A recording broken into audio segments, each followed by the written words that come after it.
తుగ్లక్ సిగ్గుపడేలా జగన్ పాలన సాగింది. హోంమంత్రి అనిత.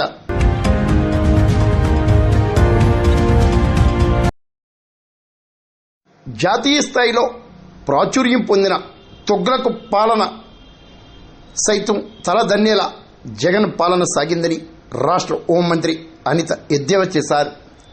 శాసనసభ సాక్షిగా జగన్ పాలనపై హోంమంత్రి అనిత నిప్పులు చెరిగారు. రిక్రూట్మెంట్ చేస్తే అధ్యక్ష దగ్గర 13,815 మంది మహిళా సంరక్షణ కార్యదర్శుల కింద పనిచేసే పరిస్థితి ఉంది అధ్యక్ష. అందులో సుమారుగా 1,189 ఆటోమేటిక్ ఇంకా ఖాళీలు ఉన్నాయి అధ్యక్ష. అయితే 13,815 మందికి అధ్యక్ష 2021కి వచ్చేసరికి మళ్ళా జీవో నెంబర్ 60 ప్రకారం చేసుకుని వాళ్ళని ఒక మహిళా రక్షణ కార్యదర్శుల కింద వార్డు లేక గ్రామ మహిళా రక్షణ కార్యదర్శుల కింద మార్చి వాళ్ళకి ఒక సెపరేట్ జాబ్ చార్ట్ ఇచ్చారు అధ్యక్ష. జాబ్ చార్ట్ లో కూడా అధ్యక్ష చూస్తే పోలీస్ డిపార్ట్మెంట్ ఇందాక కోన రవికుమార్ గారి సభ్యులు చెప్పినట్టుగా ఒక చీఫ్ సెక్రటరీకి ఎన్ని బాధ్యతలు ఉంటాయి అన్ని బాధ్యతలు కూడా ఒక గ్రామ మహిళా సంరక్షణ కార్యదర్శికి అప్పచెప్పడం అనేది చూస్తేనే అధ్యక్ష లాస్ట్ గవర్నమెంట్ తాలూకు అవివేకం అనేది చాలా క్లియర్ గా అర్థమవుతుంది అధ్యక్ష. ఎందుకంటే అధ్యక్ష ఈ రోజు మనం ఇక్కడ చూసుకుంటే అధ్యక్ష పోలీస్ డిపార్ట్మెంట్ లో ఒక ఉద్యోగం సాధించాలంటే వాళ్ళు శారీరక దారుఢ్య పరీక్షలు వాళ్ళు నెగ్గాలి, రిటర్న్ టెస్ట్ వాళ్ళు ఎగ్జామ్ పాస్ అవ్వాలి, 9 months ట్రైనింగ్ కఠోరమైన ట్రైనింగ్ ఉంటుంది అధ్యక్ష.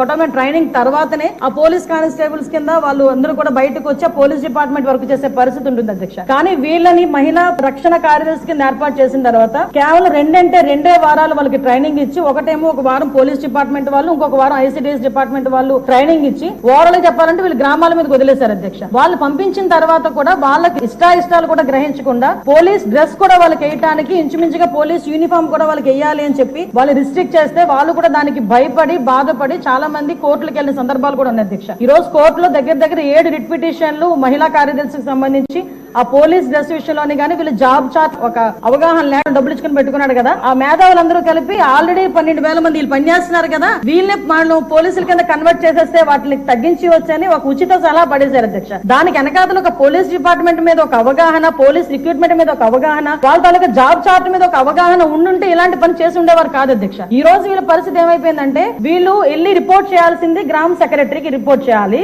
వీళ్ళ అడ్మినిస్ట్రేటివ్ పవర్స్ ఎక్కడ ఉంటాయంటే పోలీస్ డిపార్ట్మెంట్ దగ్గర ఉంటాయి. వీళ్ళకి జీతం ఇచ్చేదేమో ఎంపీడీఓ, లీవ్ ఇచ్చేదేమో ఎంపీడీఓ, మళ్ళా తిరిగి ఒకవేళ ట్రాన్స్ఫర్ అవ్వాలంటే డిపార్ట్మెంట్ కలెక్టర్ దగ్గరికి వెళ్ళాలి అధ్యక్ష. అంటే వీళ్ళకి సంబంధించి ఒక అథారిటేటివ్ ఆఫీసర్ ఒకరు కూడా లేక ఇన్ని డిపార్ట్మెంట్స్ తో పోనీ పైకి వచ్చిన తర్వాత పని చేద్దామంటే వీళ్ళు తాలూకా అంటే పైచి ఎంత పెరిగిపోయిందంటే లాస్ట్ గవర్నమెంట్ కి వీళ్ళ చేతే తక్కువ జీతాలు ఇచ్చి ఎక్కువ పని చేయించుకుందామని క్రైమ్ ఆఫ్ ఎఫెన్స్ దగ్గర కూడా కాపాడడానికి కూడా వీళ్ళు తీసుకెళ్లాలంట. నాన్ బెయిలబుల్ వారెంట్లకు సంబంధించి వీళ్ళు సపోర్ట్ చేయాలంట. అక్కడికి వెళ్లి మహిళా సంరక్షణ కార్యదర్శుల కింద మహిళా రక్షణ కార్యదర్శుల కింద అక్కడ ఉన్న అవగాహన కల్పించడం లేకపోతే ఐసిడిఎస్ సంబంధించి ఏదైనా మిడ్ డే మీల్ చూడడం అంతవరకు ఓకే. ఆఖరికి పోలీస్ డిపార్ట్మెంట్ కి వాళ్ళ ఇన్వెస్టిగేషన్ లోని కూడా వీళ్ళు హెల్ప్ తీసుకుని చేసుకునే పరిస్థితి కనిపించింది. లాస్ట్ గవర్నమెంట్ లో చాలా మంది మాతోనే మొరపెట్టుకున్నారు అధ్యక్ష. మేము ప్రతిపక్షంలో ఉండేటప్పుడు పోరాటాలు చేసేటప్పుడు మమ్మల్ని ఆపడానికి ఈ మహిళా కానిస్టేబుల్ తో పాటు మహిళా పోలీసులు కూడా పంపించేవారు. మేము అడిగే వాళ్ళు మీరెవరమ్మా మహిళా పోలీసా మహిళా కానిస్టేబుల్ అంటే మహిళా పోలీస్ అండి అని. ఇందులో విషయం ఏంటంటే అధ్యక్ష చాలా మంది ఏస్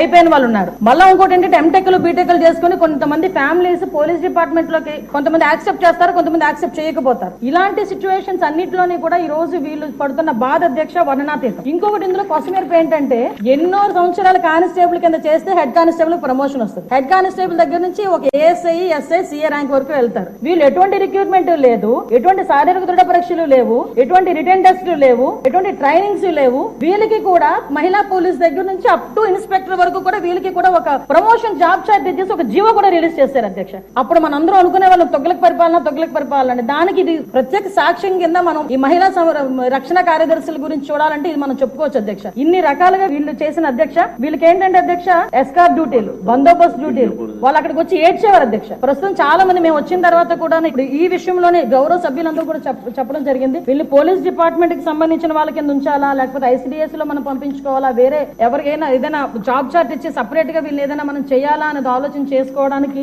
ఒక సుదీర్ఘమైన చర్చ జరగాలి అధ్యక్ష. మేము చర్చిస్తాం అధ్యక్ష. నా అప్పీల్ ఏంటంటే ఇక్కడ గౌరవ సభ్యులందరూ ఉన్నారు, గౌరవ సభ్యులందరూ కూడా ఈ విషయంలోనే మనందరికీ కూడా అవగాహన ఉంది. ఈ గౌరవ సభ్యులందరూ కూడా ఈ విషయంలో ఈ మహిళా కార్యదర్శుల విషయంలో మనం ఏం చేస్తే వాళ్ళ సేవలు వినియోగించుకునేటట్టుగా ఉంటుందో గౌరవ సభ్యులు ఎవరైనా లిఖిత పూర్వకంగా మాకు సూచనలు సలహాలు ఇచ్చినా దాన్ని బేస్ చేసుకుని అదే విధంగా మనం డిపార్ట్మెంట్ వాళ్ళతో కూడా చర్చించి దీని మీద నిర్ణయం తీసుకుని యాజ్ ఎర్లీ యాజ్ పాసిబుల్ మహిళా సంరక్షణ కార్యదర్శులకి ఒక జాబ్ చార్ట్ ఇస్తామని చెప్పి మీ ద్వారా సభకు తెలియజేసుకో.